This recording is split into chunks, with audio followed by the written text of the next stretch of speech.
Welcome to ETV India. हमारे साथ मौजूद हैं सुप्रीम कोर्ट के senior advocate doctor AP Singh. Kolkata जो एक रेप केस हुआ है महिला डॉक्टर के साथ, सर से मैं बात करूंगा उसमें। सर, सुप्रीम कोर्ट ने एक सीबीआई जांच का आदेश दिया है सर, उसमें डॉक्टर एपी सिंह हमारे साथ क्या बात करेंगे सर, बताएंगे? देखिए, मैं पहले तो धन्यवाद करता हूँ वेस्ट बंगाल के honourable high court, Calcutta high court को, जिन्होंने बेशक 6 दिन बाद कर पाए, लेकिन सीबीआई जांच के लिए उन्होंने मंजूरी दी। उसके बाद सीबीआई ने केस अपने हैंडओवर लिया और उसके बाद उस पर जांच शुरू की।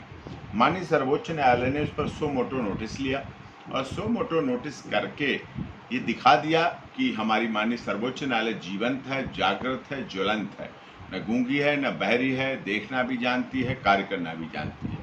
और हमें इसी बात का गर्व है। इस देश के 140 करोड़ लोगों को इस बात का बड़ा गर्व है, फक्र है कि हमारे देश की सुप्रीम कोर्ट संविधान को चलाना भी जानती है, संविधान को लागू भी कराना जानती है और संविधान की पारदर्शिता को भी बनाए रखना जानती है।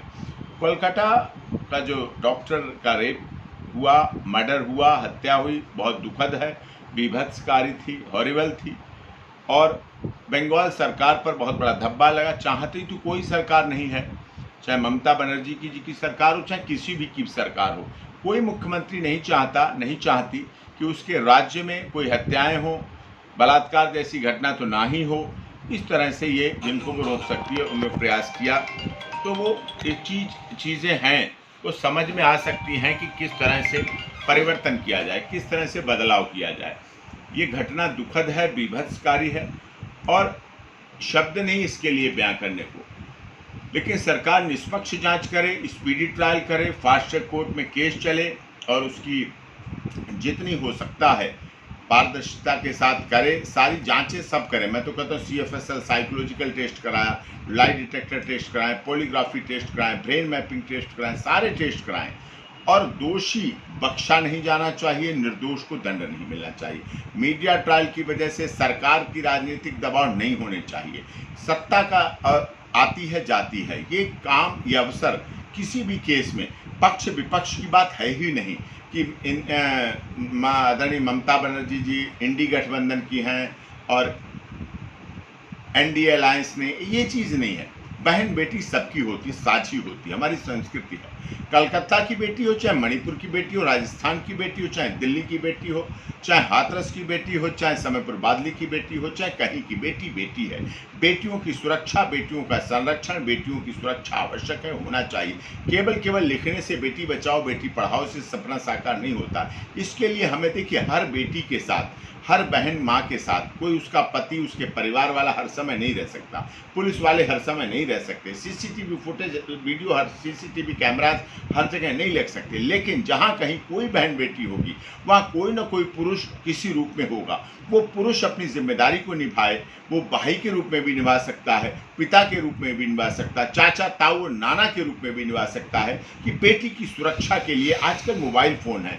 ये मोबाइल फ़ोन बहुत अच्छी सुविधा देते हैं। अगर दुरुपयोग करें तो इनका दुरुपयोग भी है, सदुपयोग करें तो सुरक्षा के भी लिए बहुत अच्छी तरह होते हैं।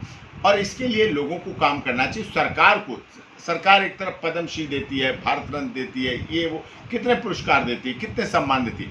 वो सम्मान तो दें, लेकिन जिला स्तर पर, राज्य स्तर पर, शहर स्तर पर, गांव, तहसील, प्रखंड, अनुमंडल, मंडल स्तर पर लोगों को सम्मानित किया जाना चाहिए कि इन्होंने इस तारीख को इस बहन की रक्षा की, उस बेटी की रक्षा की, उस महिला की रक्षा की, उसकी रक्षा की, उसके लिए इन्होंने अपने जीवन को आहूत किया। इसलिए इन्होंने अपने इतना कठिन परिश्रम किया, कठिन मेहनत की, रिस्क लिया, अपनी लाइफ को रिस्क पे डाला। जब हम उन्हें सम्मान देना शुरू करेंगे तो देखिए, चाहे संजय राय हो, चाहे निर्भया केस हो, चाहे हाथरस केस हो, चाहे समयपुर बादली केस हो, चाहे लखनऊ का केस हो, चाहे राजस्थान का कहीं का केस हो, कोई ना कोई पुरुष अपराधी बनता है। उस पुरुष अपराधी की मानसिकता को हमें संभालना पड़ेगा। वो अपराध करे इससे पहले हमें मानसिकता को संभालना पड़ेगा।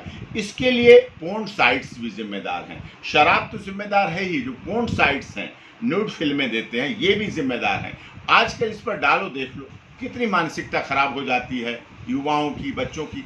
और संजय रॉय की भी जब हिस्ट्री निकाली गई तो इस पर नूड फिल्में देखता था, पोर्न साइट देखता था, ब्रूटल पोर्न साइट देखता था। तो इससे क्या पता चलता है? इससे उसकी मानसिकता पता चलती है। हम इस मानसिकता को बदलें, अच्छे समाज का निर्माण करें। जब हमने मोबाइल चलाया, जब हम एप्पल की फैक्ट्री नोएडा में ले आए बनाने के लिए, तो हमें निश्चित तौर पर इसके दुष्परिणामों से भी आगाह होना चाहिए। दुष्परिणाम इसके ये हैं कि लोग सेक्स और इन सब चीज़ों में पड़ जाते हैं, पोर्न साइट देख उत्तेजित हो जाते हैं। तो इसके लिए हमें काउंसलिंग भी खोलनी पड़ेगी। हर अस्पताल में एक सेक्स से संबंधित काउंसलिंग खोलनी पड़ेगी। अपने परिवार के बच्चों में शिक्षा देनी पड़ेगी, स्कूलिंग से शिक्षा देनी पड़ेगी कि हमें अपनी बहन बेटियों की रक्षा भी करनी है, सुरक्षा भी करनी है, संरक्षण भी देना है। और इस कार्य में युवक आगे आएं और बहन बेटियों को भी ये ध्यान में रखना पड़ेगा, जैसा कि मेरे माता पिता ने सिखाया कि धन गया तो कुछ नहीं गया, स्वास्थ्य गया तो कुछ गया, और चरित्र चला गया तो सब कुछ चला जाता है। ये चीज़ें होनी चाहिए। दुख के साथ मुझे कहना पड़ रहा है, वरिष्ठ पत्रकार हैं, आपका चैनल पूरी दुनिया में देखा जाता है। मैं देश विदेश जाता हूँ तो आपके चैनल की लोग चर्चा करते हैं, वहाँ आप ग्राउंड जीरो पर रिपोर्टिंग करते हैं। देखिए, बुरा मत मानना, आज होटल्स दिल्ली महानगरों सब जगह के एक एक घंटे के लिए 399 क्यों 1 घंटे के लिए बुकिंग, 2 घंटे क्या होता है उनमें? कौन रह रहा है? कौन निवास करने? होटल का मतलब था रुकना, होटल का मतलब था ठहरना, होटल का मतलब आप आए हैं दूसरे शहर में रुकने के लिए। उन होटल में कौन लोग जाते हैं? 1 घंटे के लिए क्यों होटल लिया जाता है?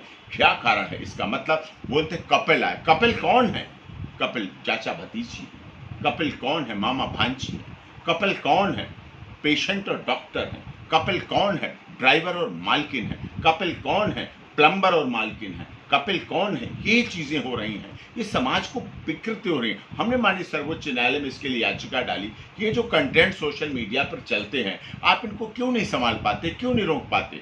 उन्होंने कहा बाहर से आते हैं। अरे साहब, अगर बाहर से इस देश के प्रधानमंत्री को धमकी मिले, इस प्रदेश के किसी मुख्यमंत्री को धमकी मिले, तब तो वो चैनल और यूट्यूब चैनल और मोबाइल पकड़ लिया जाता है, तुरंत गिरफ्तार हो जाता है, बंद हो जाता है। तो जब समाज हमारा गर्त में जा रहा है, समाज में हमारी बर्बादी की तरफ, हमारी बहन बेटियां सुरक्षित नहीं है, हमारे परिवार सुरक्षित नहीं है, फिर हम क्या करेंगे? फिर कैसे चलेंगे? कैसे जी पाएंगे हम? ये हमारी जिंदगी संभालने की बात है। तो इसके लिए हमें सबको एकजुट होना पड़ेगा, बचपन से स्कूलिंग से इस बात को आगे बढ़ाना पड़ेगा।